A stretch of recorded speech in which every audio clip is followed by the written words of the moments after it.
ಯಾರು ಪ್ರಧಾನಿ ಆದ್ರೆ ನಿಮಗೆ ಸೂಕ್ತ ಅಂತ ಅನ್ಸುತ್ತೆ? ಒಬ್ರೇ ಕಾಣ್ತಾ ಇದ್ದಾರೆ. ಮೋದಿ ಬಿಟ್ರೆ ಯಾರು ಕಾಣ್ತಾನೆ ಇಲ್ಲ ಅಪೋಸಿಷನ್ ಅಲ್ಲಿ. ಚೈನಾ ಮ್ಯಾನುಫ್ಯಾಕ್ಚರಿಂಗ್ ಹಬ್ ಆದ್ರೆ ನಮ್ದು ಫಾರ್ಮಸಿ ಆಫ್ ದ ವರ್ಲ್ಡ್ ಆಗಿದೆ. 10 years ago, 15 years ago and now is completely different. Joe Biden ಆಗ್ಲಿ, ರಷ್ಯನ್ PM ಆಗ್ಲಿ, ಇವನ್ ಮನಮೋಹನ್ ಸಿಂಗ್ ಏನಿದ್ರು ಅವರು ಬರಲಿಲ್ಲ. ಸೋನಿಯಾ ಗಾಂಧಿ ಯಾವ ಇಂಟರ್ವ್ಯೂ ಕೊಟ್ಟಿದ್ದಾರೆ? ರಾಹುಲ್ ಗಾಂಧಿ ಅರ್ನಬಾಗ್ ಇಂಟರ್ವ್ಯೂ ಕೊಟ್ಟು ಮಲ್ಕೊಂಡ್ಬಿಟ್ರು. ಆಮೇಲೆ ಯಾರಿಗ್ ಬೇಕು ಅವ್ರಿಗೆ ಕೊಟ್ರೆ ತುಂಬಾ ಒಳ್ಳೇದು. ಕನ್ನಡದವ್ರ ಕೆಲ್ಸಕ್ಕೆ ಬರೋದಿಲ್ಲ, ಬಂದ್ರು 4 ದಿನ ಆದ್ಮೇಲೆ ಹಾಲಿಡೇ ಹೋಗ್ಬಿಡ್ತಾರೆ ವೆಕೇಶನ್ ಗೆ. ನಾವು ಬೇರೆ ರಾಜ್ಯದಿಂದ ಬಂದವ್ರನ್ನ ಹಿಡ್ಕೊಂಡೇ ಕೆಲಸ ಮಾಡ್ಬೇಕು. ನಮ್ಮವ್ರು ಯಾರು ಬರಲ್ಲ, ಎಲ್ಲ ಫ್ರೀ ರೇಷನ್, ಫ್ರೀ ಊಟ, ಎಲ್ಲರೂ ಊಟ ಮಾಡಿ ಮನೆ ಮಲ್ಕೊಂಡ್ಬಿಡ್ತಾರೆ. ಬೆಲೆ ಏರಿಕೆ ಜಗತ್ತಿಗೆ ಇರೋದು. 70-80 ವರ್ಷದಿಂದ $1 ₹1. ಆ 75 ವರ್ಷ ಕಾಂಗ್ರೆಸ್ ಇತ್ತಲ್ಲ. ರಾಹುಲ್ ಗಾಂಧಿ ಅವರು ಒಂದು ವಿಷನ್ ಸ್ಟೇಟ್ಮೆಂಟ್ ಇಲ್ಲ, ಕಂಟ್ರಿ ಹೇಗಿರ್ಬೇಕು, ಏನ್ ನಡೆಸಬೇಕು ಅಥವಾ ಏನ್ ಮಾಡಬೇಕು, ಯಾವ ಕೋಟೇಬಲ್ ಕೋಟ್ಸ್ ಇಲ್ಲ.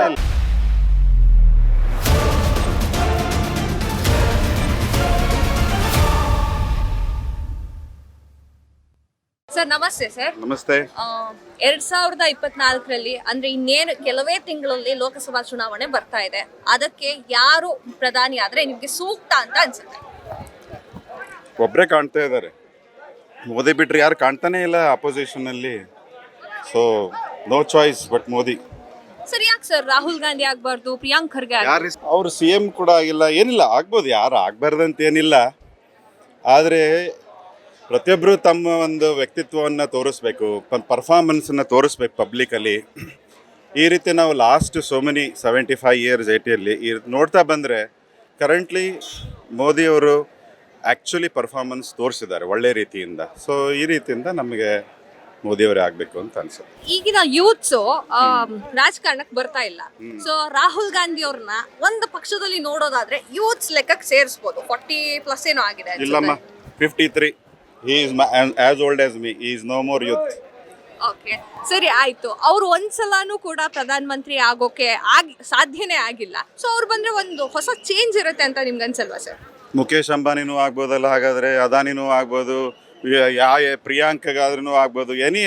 ಎನಿ ಯಂಗ್ಸ್ಟರ್ ಕುಡ್ ಬಿಕಮ್ PM ಅಲ್ಲ.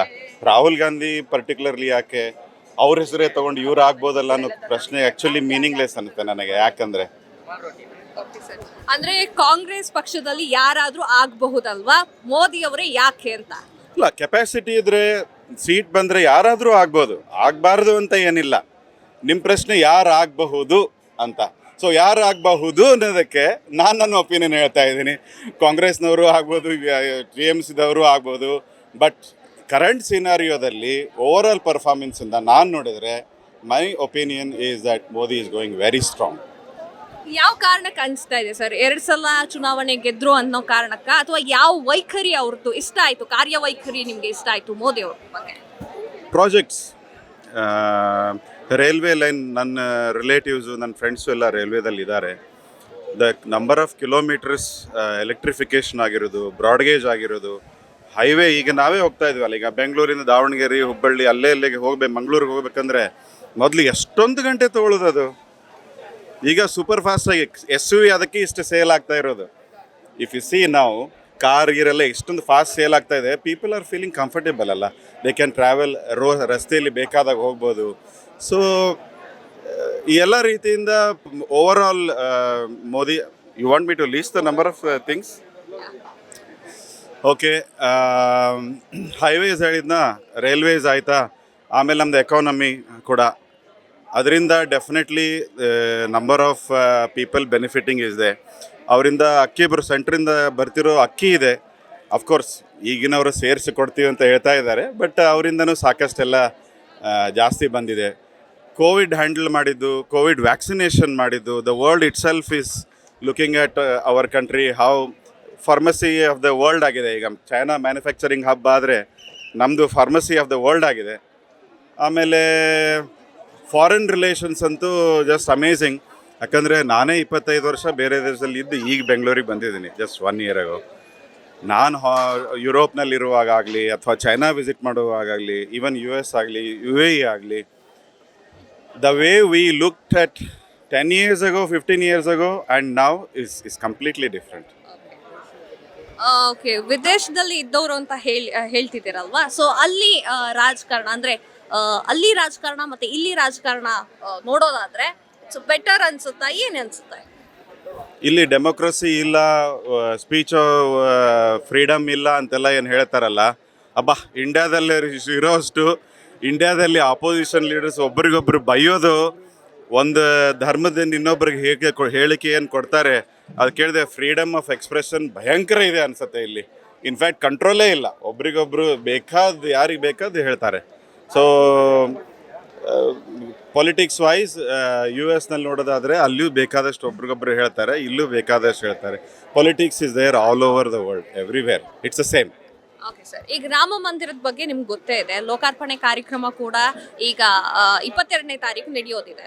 ಸೊ ಇದನ್ನ ಕೆಲವೊಂದಿಷ್ಟು ಜನ ವಿರೋಧ ಪಕ್ಷದವರಾಗಿರ್ಬೋದು, ಬೇರೆ ಕೆಲವೊಂದಿಷ್ಟು ಜನ ರಾಜಕೀಯದ ಮೂಲ ಅಂತ ಹೇಳ್ತಾರೆ. ಅಂದ್ರೆ ಈಗ ಚುನಾವಣೆ ಬರ್ತಿರೋ ಕಾರಣಕ್ಕೋಸ್ಕರ ಮೋದಿ ಅವರು ಉದ್ಘಾಟನಾ ಸಮಾರಂಭವನ್ನ ಮಾಡ್ಕೊಂಡಿದ್ದಾರೆ ಅಂತ ಕೆಲವೊಂದು ಮಾತುಗಳು ಕೇಳಿ ಬರ್ತಾ ಇದೆ. ಇದ್ರ ಬಗ್ಗೆ ನೀವೇನ್ ಹೇಳ್ತೀರಾ? ನೀವೇ ಹೇಳಿದ್ರೆ ರಾಜಕೀಯದವರು ಮಾತಾಡ್ತಾ ಇದ್ದಾರೆ ಅಂದರೆ, ರಾಜಕೀಯದಾಗ ಅವ್ರು ಉಪಯೋಗಿಸ್ತಾ ಇದ್ದಾರೆ ಅಂದರೆ ರಾಜಕೀಯದವ್ರು ಮಾತ್ರ ಅದು ಕಮೆಂಟ್ ಮಾಡ್ತಾ ಇದ್ದಾರೆ. ತಮಗೆ ಬೇಕಾದಾಗಿರೋ ಬೇರೆ ಪಾರ್ಟಿಗಳು, ರಾಜಕೀಯ ಪಾರ್ಟಿಗಳು ಮಾತ್ರ. ನೀವಿಲ್ಲರೂ 1000 ಮಂದಿ ಪಬ್ಲಿಕ್ಕಿಗೆ ಎಲ್ಲ ಕೇಳಿದರೆ, ಜನರಿಗೆ ಕೇಳಿದರೆ, ಐ ಥಿಂಕ್ ನಮ್ಮದೊಂದು ದೊಡ್ಡ ಪರಂಪರೆ ಬಂದಿರೋದದು. ಅದನ್ನು ಗತವೈಭವದಿಂದ ಈಗ ಮತ್ತೆ ಹೊರಗೆ ಬರ್ತಾ ಇದೆ, ವೈಭವೀಕರ ಆಗ್ತಾ ಇದೆ. So it's amazing. ಆಮೇಲೆ ಪಬ್ಲಿಕ್ ಹಣದಿಂದ ಮಾಡಿರೋದಲ್ಲ, ಜನಗಳದಿಂದ ಮಾಡಿರೋದು. ಅದರಿಂದ ಕೂಡ ಎಷ್ಟೊಂದು ಬಿಸ್ನೆಸ್ ಎಲ್ಲ ಅಲ್ಲಿ ಆಗುತ್ತೆ, ಟ್ರಾವೆಲ್ ಆಗುತ್ತೆ, ಏರ್ ಆಗುತ್ತೆ, ಹೋಟೆಲ್ ಆಗುತ್ತೆ, ಜನ ಅಲ್ಲಿ ಹೋಗೋದು. It's by itself in industry. Government ಏನದ್ರಲ್ಲಿ ಹಣ ಹಾಕಿಲ್ಲ, ಇಲ್ಲ. ಸುಪ್ರೀಂ ಕೋರ್ಟ್ಲಿಂದ ಕ್ಲಿಯರಾಗಿ ಬಂದಿದೆ decision. So comments are mainly political oriented ಅನಿಸುತ್ತೆ ನನಗೆ. ಮೋದಿ ಅವರಿಗೆ ಒಂದು ಟೀಕೆ ಇದೆ, ಕೆಲವೊಂದಿಷ್ಟು ಟೈಮಲ್ಲಿ ಸಿಚುವೇಶನ್ ಅಲ್ಲಿ ಅವರು ಮೀಡಿಯಾ ಬರಲ್ಲ, ಹಲವೊಂದು ಪ್ರಶ್ನೆಗಳಿಗೆ ಅವರು ಉತ್ತರವನ್ನ ಕೊಡೋ ಗೋಜಿಗೆ ಹೋಗಲ್ಲ. ಇದರ ತುಂಬಾ ಟೀಕೆಗಳು ಬರ್ತಾ ಇದೆ ಮೋದಿ ಅವ್ರ ಬಗ್ಗೆ. ಅದ್ರ ಬಗ್ಗೆ ಏನ್ ಮಾತಾಡ್ತೀರಾ? ಮಾಡ್ಬೋದು. ಐ ಮೀನ್ ಮೋದಿಯವರು ಬರಬಾರ್ದಂತ ಅಥವಾ ಯಾಕೆ ಬರಲ್ಲ ಅಂತ ನಂದೇನು ಪರ್ಟಿಕ್ಯುಲರ್ಲಿ ಕ್ವಶನ್ ಇಲ್ಲ, ಬರಬಹುದು. ಆದರೆ ವರ್ಲ್ಡ್ ಲೀಡರ್ಸನ್ನು ನಾನು ನೋಡಿದರೆ ಇರುವವರೆಗೆ, ಜೋ ಬೈಡನ್ ಆಗಲಿ, ನಮ್ಮ UAE ಕಿಂಗ್ಗಳಾಗಲಿ, ಅಥವಾ ರಷ್ಯನ್ PM ಆಗಲಿ, ಈವನ್ ಮನಮೋಹನ್ ಸಿಂಗ್ ಏನಿದ್ರು ಅವರು ಬರಲಿಲ್ಲ. ಸೋನಿಯಾ ಗಾಂಧಿ ಯಾವ ಇಂಟರ್ವ್ಯೂ ಕೊಟ್ಟಿದ್ದಾರೆ? ರಾಹುಲ್ ಗಾಂಧಿ ಒಂದು ಅರ್ನಬಾಗಿ ಇಂಟರ್ವ್ಯೂ ಕೊಟ್ಟು ಮಲ್ಕೊಂಡ್ಬಿಟ್ರೆ, ಆಮೇಲೆ ಯಾವ ಇಂಟರ್ವ್ಯೂ ಕೊಟ್ಟಿದ್ದಾರೆ ಪಬ್ಲಿಕಲ್ಲಿ ನಮ್ಮಂಥವ್ರಿಗೆ? ಇಲ್ಲ. These people have not given very many interviews. Okay, ಈಗ ಕರ್ನಾಟಕ ಸ್ಟೇಟ್ ಬಗ್ಗೆ ಬರೋದಾದ್ರೆ, ಅಲ್ಲಿನ ರಾಜಕಾರಣಕ್ಕೆ ಬರೋದಾದ್ರೆ, ಸಿದ್ದರಾಮಯ್ಯ ಅವರು ಹಲವಾರು ಸೌಕರ್ಯಗಳನ್ನ ಕೊಟ್ಟಿದ್ದಾರೆ. ಅದು ನಿಮ್ಗೆ ಏನ್ ಅನ್ಸುತ್ತೆ? ಅದು ಕೊಡ್ಬೇಕಿತ್ತು ಅನ್ಸುತ್ತಾ, ಕೊಡಬಾರ್ದಿತ್ತು ಅನ್ಸುತ್ತಾ, ಏನ್ ಅನ್ಸುತ್ತೆ? ಯಾರು ಡಿಸರ್ವಿಂಗ್ ಇದಾರಲ್ಲ, ಯಾರಿಗೆ ಬೇಕು ಅವ್ರಿಗೆ ಕೊಟ್ಟರೆ ತುಂಬ ಒಳ್ಳೆಯದು. ಅದು ಅವ್ರಿಗೆ ರೀಚ್ ಆಗ್ತಾ ಇದ್ರೆ ಅಂತೂ ನಮ್ದೇನೋ ಅಬ್ಜೆಕ್ಷನ್ನೇ ಇಲ್ಲ. ಬಟ್ ಹಾಗಾಗ್ತಾ ಇದೆಯೋ ಇಲ್ಲೋ ಅದು ಡೌಟ್ ನನಗೆ. ಈಗ ಬಸ್ಸಿನಾಗಿ ನುಗ್ಗಲು ನೋಡಿದರೆ, ಆಮೇಲೆ ನಂದೊಂದು ಫ್ಯಾಕ್ಟ್ರಿ ಇದೆ, ಅದರಲ್ಲಿ ಫುಡ್ ಪ್ರೊಸೆಸಿಂಗ್. ಕನ್ನಡದವ್ರು ಕೆಲಸಕ್ಕೆ ಬರೋದಿಲ್ಲ, ಬಂದರೂ 4 ದಿನ ಆದಮೇಲೆ ಹಾಲಿಡೇಗೆ ಹೋಗ್ಬಿಡ್ತಾರೆ ವೆಕೇಷನ್ನಿಗೆ. ನಾವು ಬೇರೆ ರಾಜ್ಯದಿಂದ ಬಂದವ್ರನ್ನ ಹಿಡ್ಕೊಂಡೇ ಕೆಲಸ ಮಾಡಬೇಕು, ನಮ್ಮವ್ರು ಯಾರು ಬರಲ್ಲ. ನನಗೆ ಗೊತ್ತಿಲ್ಲ ಯಾಕೆ ಹೀಗೆ. ಅಂದರೆ ಹೊಸದಾಗಿ ಬಂದಿದ್ದೀನಿ, ಆಮೇಲೆ ನೋಡಿದರೆ ಎಲ್ಲ ಫ್ರೀ ರೇಷನ್ನು, ಫ್ರೀ ಊಟ, ಎಲ್ಲರೂ ಊಟ ಮಾಡಿ ಮನೆಗೆ ಮಲ್ಕೊಂಡ್ಬಿಡ್ತಾರೆ ಜಾಸ್ತಿ ಜನ. ಐ ಮೀನ್ ಇದು ಜನರಲ್ ಕಾಮೆಂಟ್ ಅಲ್ಲ, ಇದು ನನ್ನ ಒಂದು ಪರ್ಟಿಕ್ಯುಲರ್ ಇನ್ಸಿಡೆನ್ಸ್ ಮೇಲೆ ಹೇಳಿರೋ ಎಕ್ಸ್ಪೀರಿಯನ್ಸ್ ನಂದಿದು. ಈ ರೀತಿ ಆಗಿದೆ. ಫ್ರೀಯಾಗಿ ಡಿಸರ್ವಿಂಗ್ ಕೊಟ್ಟರೆ ನಮಗೇನು ಪ್ರಾಬ್ಲಮ್ ಇಲ್ಲ ಮೇಡಮ್. ಈಗ ಬರ ಪರಿಹಾರದ ಬಗ್ಗೆ ಮಾತನಾಡೋದಾದ್ರೆ, ಸಿದ್ದರಾಮಯ್ಯ ಅವರು ಸಾಕಷ್ಟು ಬಾರಿ ಹೇಳಿದ್ದಾರೆ, ಏನಂತಂದ್ರೆ ಬರ ಪರಿಹಾರ ಕೇಂದ್ರದಿಂದ ಬರ್ತಾ ಇಲ್ಲ ಅಂತ ಹೇಳಿ. ಇದ್ರ ಬಗ್ಗೆ ಏನು ಮಾತನಾಡೋಕೆ ಇಷ್ಟಪಡ್ತೀರಾ ಸರ್? ನೋ ಐಡಿಯಾ, ಗೊತ್ತಿಲ್ಲ. ಯಾಕಂದರೆ ಇದ್ರ ಬಗ್ಗೆ ನಾನು ಜಾಸ್ತಿ ನೋಡಿಲ್ಲ. ಯಾಕಂದರೆ ಕೇಂದ್ರದಿಂದ ಎಲ್ಲ ರಾಜ್ಯಗಳಿಗೂ ಎಷ್ಟು ಬರಬೇಕೋ ಅಥವಾ ಆ ಪ್ರಮಾಣದಲ್ಲಿ ಬರ್ತಾ ಇದ್ದರೆ ಫೈನ್, ಬರ್ತಾ ಇಲ್ಲ ಅಂದರೆ ಅದನ್ನು ಯಾರಾದರೂ ಮತ್ತೆ ಸೆಂಟ್ರಿಂದನೂ ಆನ್ಸರ್ ಮಾಡಬೇಕು ಅದಕ್ಕೆ.